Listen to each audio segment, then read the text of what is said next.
கோவையில் இன்று வேட்புமனு தாக்கல் செய்யவுள்ள பாஜக மாநில தலைவர் அண்ணாமலை கோணியம்மன் கோவிலில் சுவாமி தரிசனம் செய்துவிட்டு கோவை அதிமுக அலுவலகம் அமைந்துள்ள இடத்திலிருந்து தொண்டர்கள் புடைசூழ பேரணியாக புறப்பட்டுள்ளார். கூடுதல் விவரங்களை தர இருக்கிறார் செய்தியாளர் பரிமலா.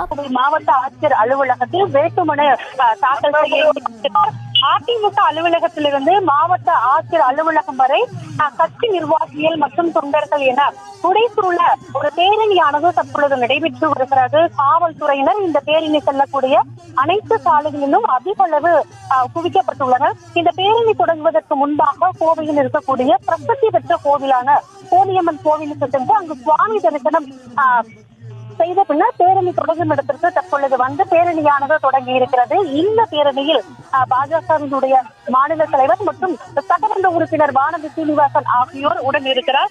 இந்த பேரணியானது கிட்டத்தட்ட மாவட்ட ஆட்சியர் அலுவலகத்திலிருந்து அதிமுக அலுவலகம் வரை 500 மீட்டர் இடைவெளி உடையது. இந்த 500 மீட்டர் முழுவதுமாகவே போலீசார் அதிக அளவில், அதாவது 100க்கும் மேற்பட்ட போலீசார் குவிக்கப்பட்டுள்ளனர். வேட்புமனு தாக்கல் செய்ய இன்றைய கடைசி நாள் என்பதால் சரியாக 11:30 மணி அளவில் வேட்புமனு தாக்கல் செய்ய இருக்கிறார் அண்ணாமலை அவர்கள்.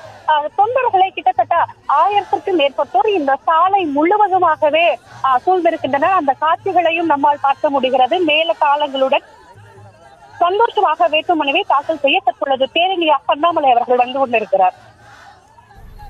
விவரங்களுக்கு நன்றி பரிமலா. செய்திகளை உடனுக்குடனும் துல்லியமாகவும் தெரிந்து கொள்ள சப்ஸ்கிரைப் பண்ணுங்க.